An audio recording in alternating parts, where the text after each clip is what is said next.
Começa agora o Ponto de Pauta, o programa da Sedufisme.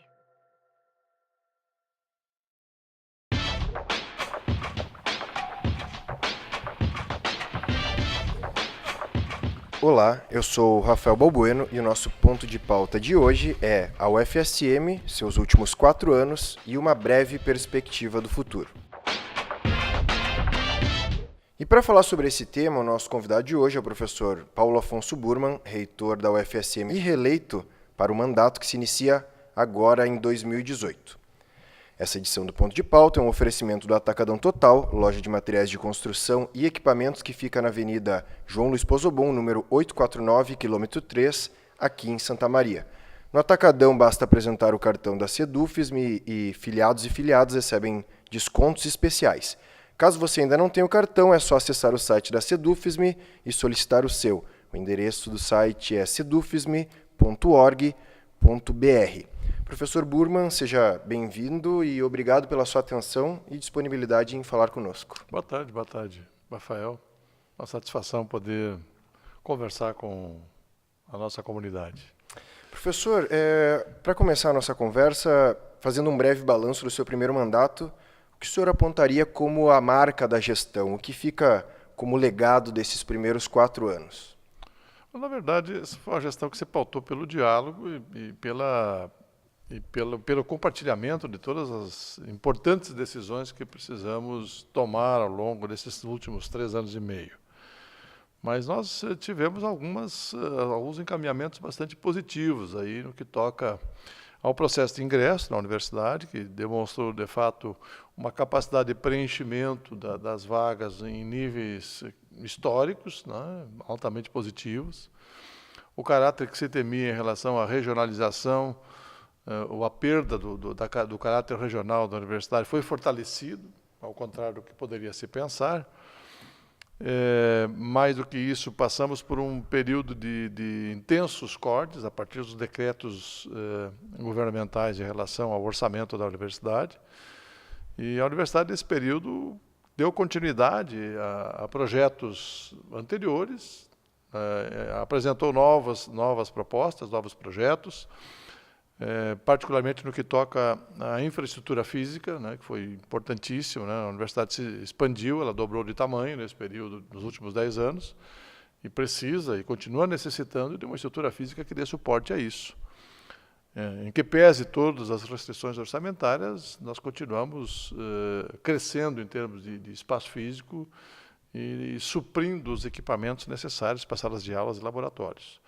Então, houve, de fato, uma intensa negociação interna, né, com todas as unidades e subunidades da universidade, e houve, por certo, uma negociação muito forte também com o governo federal, considerando que tivemos 2 governos nesses 3 anos e meio, com características diferentes, com perspectivas e estratégias diferentes, bastante diferentes em relação à educação. E a universidade continua andando, tendo o seu ritmo intenso de crescimento e melhoria nos indicadores. Hoje nós somos a 9ª melhor universidade federal do país, e isso não é pouca coisa, né, em tempos de dificuldade e crise. Mantivemos uma forte inserção regional, muito mais do que isso, ampliamos a inserção regional da universidade, que foi muito importante. Passamos a ser reconhecidos como uma universidade com essa vocação regional, conforme tínhamos no projeto original pelo Dr. Mariano, que seria uma universidade de fato com vocação regional, e passamos a discutir mais abertamente problemas que envolvem o interesse da universidade e o interesse da sociedade, né? Assim, várias ações na área de extensão, o nosso fórum permanente de extensão, que trouxe à universidade a perspectiva de um novo papel, não como uma universidade que intervém, mas, sobretudo, como uma universidade que articula, que compartilha e que busca, junto com a sociedade, as soluções que são apresentadas, resultante dos problemas que nos são apresentados. Então, esse é um processo contínuo que nós precisamos continuar consolidando, né? A inserção regional da universidade, a melhoria nos seus indicadores de qualidade, a redução nos índices de evasão, são estratégias que estão na pauta aí para que a gente não perca o foco em relação a estes aspectos. Professor, o senhor falou sobre o período de severos cortes. Justamente em abril desse ano, em visita à Câmara de Vereadores de Santa Maria, o senhor falou sobre a situação crítica em termos orçamentários e, segundo o que saiu na imprensa, o senhor afirmou que com esse quadro é possível que a universidade pare por falta de recursos. Hoje, em agosto, próximo ao fim dessa sua primeira gestão, qual é o panorama financeiro da UFSM e como se enfrenta essa situação? A gente acompanha, são cortes atrás de cortes. Eu vou novamente falar em relação a esse recorte na fala, né? Porque não foi toda a imprensa que entendeu desta forma, né? A mensagem era que a universidade teria sérias dificuldades a partir de setembro e não há outra versão para o fato, né? A versão é uma só, né? As interpretações é que mudam, né? Sem discutir, né, quais as intenções que levam a interpretações diferentes, muitas vezes são da própria essência jornalística, né, fazer a interpretação dos fatos. E a gente compreende isso. Mas a mensagem que nós passamos foi exatamente essa, as dificuldades que teríamos, né, isso aconteceu em abril, mesmo que tivéssemos afirmado essa possibilidade de fechamento assim, da universidade em setembro, como alguns quiseram fazer parecer, muitas coisas aconteceram de abril para cá, inclusive a liberação de orçamento de recurso que a gente não tinha previsão, ou tinha uma previsão muito reservada de que isso acontecesse. Então, nesse período que nós estamos vivendo agora, já caminhando para o final de agosto, está confirmando a tese de que nós teríamos, sim, dificuldades a partir de setembro. Isso está configurado, né? Por mais que tenhamos notícias recentes de que houve uma liberação de 5% dos limites orçamentários, isso está muito distante ainda dos 100%. Né? Nós estamos chegando a 70% do orçamento, né, daquilo que tinha sido previsto na lei orçamentária anual. Então, estamos muito distantes, continuamos muito distantes e necessitando da liberação dos 100% e talvez até uma suplementação orçamentária para que possamos dar conta, porque, vejam, como eu disse, a universidade cresceu, vem crescendo, né? E mais estudantes estão chegando à universidade, portanto, maior a demanda para atender a esses nossos estudantes, até que tenhamos essa estabilização do número de estudantes, porque me parece que no horizonte próximo, pelas estratégias do governo federal, não teremos novas expansões, né, no futuro próximo. Então, precisamos atingir esse equilíbrio, esse é o momento da consolidação e a universidade ainda precisa de investimentos importantes para que esta consolidação se configure com qualidade. Professor, o senhor integra a diretoria da Associação Nacional dos Dirigentes de Instituições Federais de Ensino Superior, a ANDIFES, organização que congrega reitores e reitoras do Brasil inteiro. Qual o balanço da ANDIFES sobre a situação política e econômica do país e, por óbvio, sobre os impactos dessa conjuntura nas universidades? E eu aproveito e já lhe pergunto, há um contato entre o MEC e a ANDIFES? O governo está aberto a essa recepção? Há um diálogo? Integrei a diretoria da ANDIFES até o mês de julho. Desculpe, informação, né? Então, ultrapassada já. Por conta esse é meu mandato anual, né? E nós tivemos um período... Estávamos em processo eleitoral aqui, não saberíamos se continuaríamos ou não à frente da gestão da universidade, portanto, sim, por conta disso, não me habilitei para ter sequência na diretoria da ANDIFES. Apesar de ter tido os convites e tal, achamos prudente aguardar o resultado do nosso processo eleitoral aqui. E também aguardar a nomeação, né, que estamos na expectativa de que ela aconteça até o final do mês de novembro, né? Mas, de fato, há uma interlocução da ANDIFES com o governo federal e ela precisa permanentemente ser reavivada, né? Porque esse diálogo entre a ANDIFES e o Ministério da Educação, especialmente o Ministério do Planejamento, ambos, em algumas situações do Ministério da Saúde, se faz fundamental para que os reitores das universidades federais levem os seus pleitos ao Ministério da Educação e discutam, né, com qualificação e argumentação técnico-política as demandas que têm as instituições, né? Então, esse é um processo permanente de negociação. A interlocução existe entre a ANDIFES e o Ministério da Educação. em alguns momentos mais tensionada, em alguns momentos menos frequente, né? Mas ela acontece. Enfim, o governo tem recebido a Andifes para discutir as pautas que são inerentes à universidade. Perfeito. Professor, nesse contexto de severos cortes pelo qual passou o seu primeiro mandato, um dos setores que sofre bastante com isso é o setor dos terceirizados. E uma situação sintomática desse processo, no ano passado, em 2016, o Conselho do Centro de Tecnologia aprovou a cobrança de uma taxa para o uso de 2 auditórios do centro, caso as atividades para as quais estavam sendo solicitados os auditórios não fossem ligadas ao próprio CT. E essa medida, na época, foi argumentada pelo Conselho do CT como justamente uma providência para cobrir a falta de recursos, pagar horas extras e fazer a manutenção dos espaços, ou seja, uma medida que é uma resposta direta aos problemas causados pelos cortes. Como o senhor avalia essa deliberação e, na sua opinião, se outras unidades optassem pelo mesmo, nós não poderíamos ter um problema na universidade? Não, na verdade, as unidades têm autonomia para gerenciamento dos seus espaços físicos. Não? E o que se desenhou naquela situação que foi discutida e, de certa forma, até polemizada, foi a necessidade, sim, de que, sendo um espaço especial, não?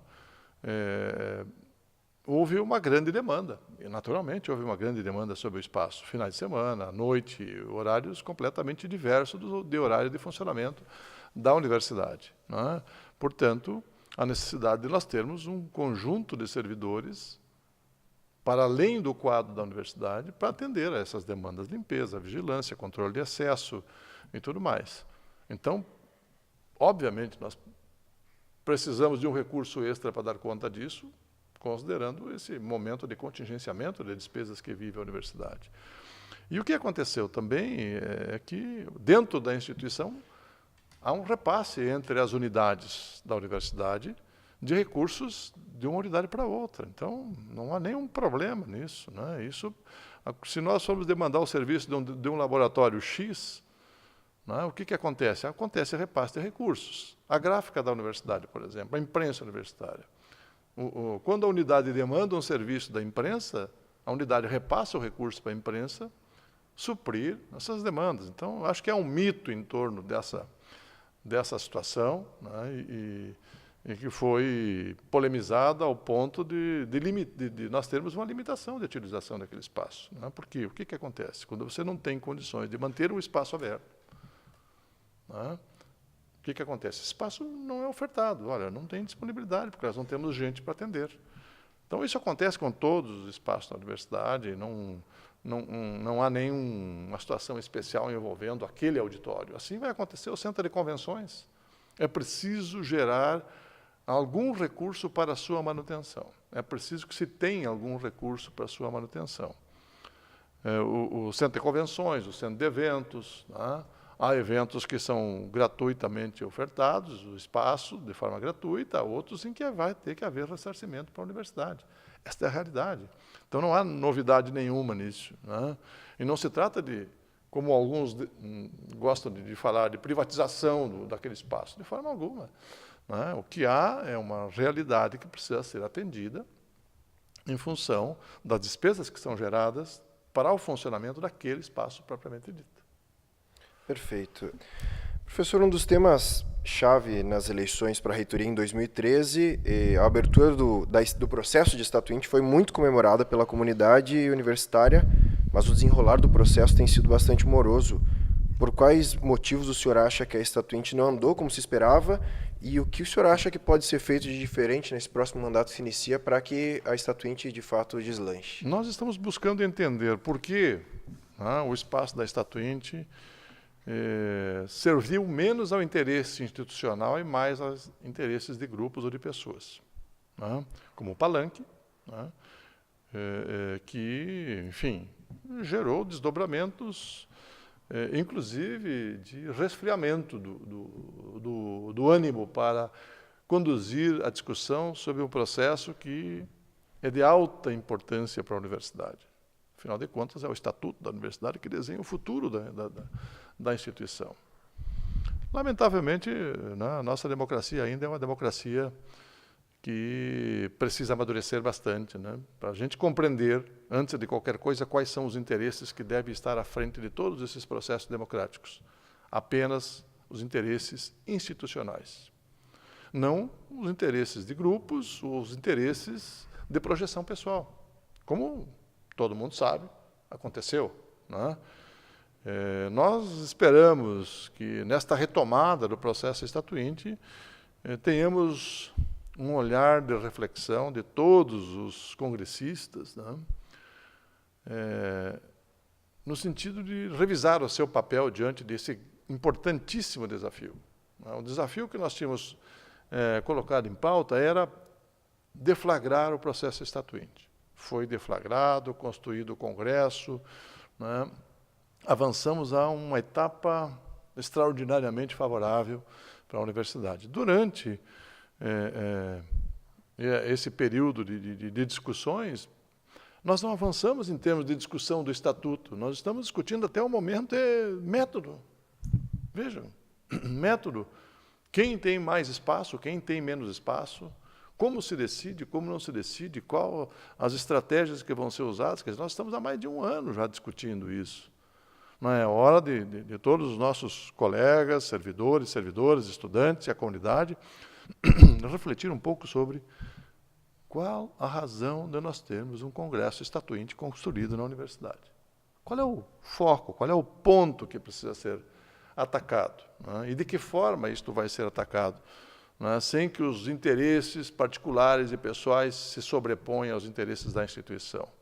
Então, esse é o grande desafio que está posto para esse segundo semestre, e nós estamos apostando, sim, que as pessoas vão refletir, vão compreender o papel dessa estatuinte, né? Tão desejada, tão esperada, 20 ou 30 anos já quase, de discussão em torno de uma estatuinte, se vamos ter, se não vamos ter, como ela vai ser, como não vai ser.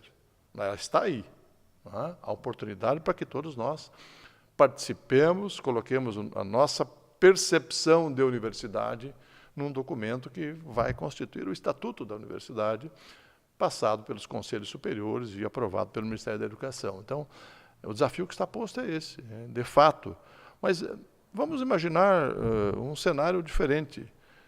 Ainda que nós não tenhamos avançado no Estatuto propriamente dito na universidade, o espaço da estatuinte se constituiu um espaço de discussão política, né, que é importante para a universidade. Talvez dos mais democráticos espaços de construção política e de discussão política dentro da instituição. E talvez a estatuinte seja um processo permanente, deva se constituir um processo permanente de discussão política, acadêmica, pedagógica da instituição. Mas por que não? Mas o resultado que a comunidade espera de imediato da nossa estatuinte é a definição das linhas de um estatuto que define como esta universidade deve ser tratada daqui para frente. Perfeito. Me encaminhando para o fim já, professor Burman, eu gostaria de fazer duas perguntas sobre o próximo período. Eu tenho certeza que o senhor ainda não pode falar em nomes, mas no que toca a um conceito de equipe, o senhor está pensando num critério para a nomeação dos cargos da reitoria? Há um perfil buscado para aquelas pessoas que irão compor a segunda gestão? E mais, esse perfil representa alguma mudança de direcionamento? Veja, quando nós tivemos que, pelas circunstâncias que se colocaram, revisar a nossa posição de não concorrer a um segundo mandato, isso para mim é muito caro, né? E foi muito caro. Como quando eu disse, quando fui questionado acerca disso, bem, precisei revisar de fato minha posição, né? Talvez não devesse ter falado o que eu falei, mas falei e já assumi que, eu acho que continuo com a compreensão, a mesma que tive há 3 anos. Também o processo de consulta colocou a possibilidade de julgamentos. Bom, se aquela minha posição, revista agora, 2016 para 2017, se constituiu num erro, a eleição está aí para fazer esse julgamento. Se foi um erro, A comunidade vai me dizer, olha, você errou e nós não queremos um segundo mandato, uma pessoa que falou isso e revisou a sua posição. E o resultado está aí. Nós tivemos uma ampla, maciça aprovação da comunidade, a compreensão de que, diante dos desafios que estavam postos, seria necessário, sim, que nós tivéssemos alguém com o perfil que eu represento, né, nessa construção. Mas também eu disse à época, e discuti isso internamente com os apoiadores, que só iria para uma segunda, só faria essa revisão, me colocando à disposição para um segundo mandato, se eu alimentasse a possibilidade, ou se eu tivesse a possibilidade, de ter um segundo mandato melhor do que o primeiro, portanto, né, que me permitisse fazer os ajustes necessários no plano de gestão e na equipe, que é inerente. Hoje nós estamos discutindo, como tu disseste, o perfil em cima das ideias que nós defendemos durante o processo eleitoral. O plano de gestão que é vigente, ele é resultante da proposta de campanha de 2013. Assim como o plano de gestão que vai orientar a gestão nos próximos 4 anos, a partir de dezembro, também vai ser resultante daquilo que nós defendemos durante esta campanha na consulta de 2017. Então, estamos discutindo, sim, com o professor Luciano Schuch, com o professor Bayar, vice-reitor, os perfis, né, que nós precisamos para dar conta do plano de gestão que vai estar baseado, certamente, na proposta de campanha. Então, o momento é esse, né? Não se fala em nomes, de fato, né? Estamos trabalhando em cima de perfis, em cima de estratégias que possam levar a bom êxito, como nós conduzimos a bom êxito, o plano de gestão de 2014. E esse é o contexto que está posto para os próximos 4 anos. Perfeito. E para encerrar, mesmo uma última pergunta, qual é a prioridade ou a grande urgência dessa gestão que se inicia na virada do ano? A grande preocupação, né, para além da melhoria dos nossos indicadores de qualidade, que estão vinculados exatamente aos índices de evasão e aos indicadores de diplomação, na relação entre ingresso e diplomação. Isso precisa ser ajustado, nós precisamos ajustar. É um indicador preocupante, né, que a gente vai precisar trabalhar com todas as unidades, subunidades, especialmente coordenações de cursos, né,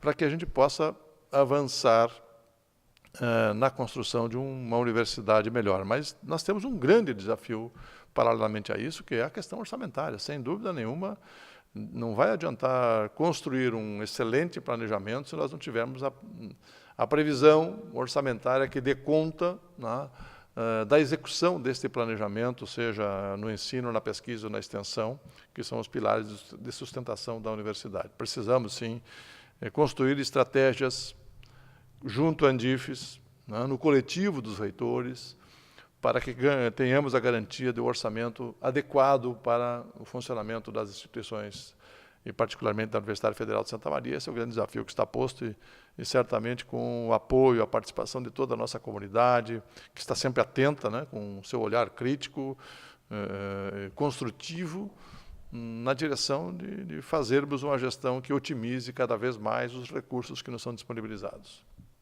Perfeito. Professor, eu gostaria de agradecer pela sua atenção e disponibilidade de conversar conosco. E encerramos aqui o nosso ponto de pauta de hoje, que contou com a presença do reitor da UFSM, professor Paulo Burman.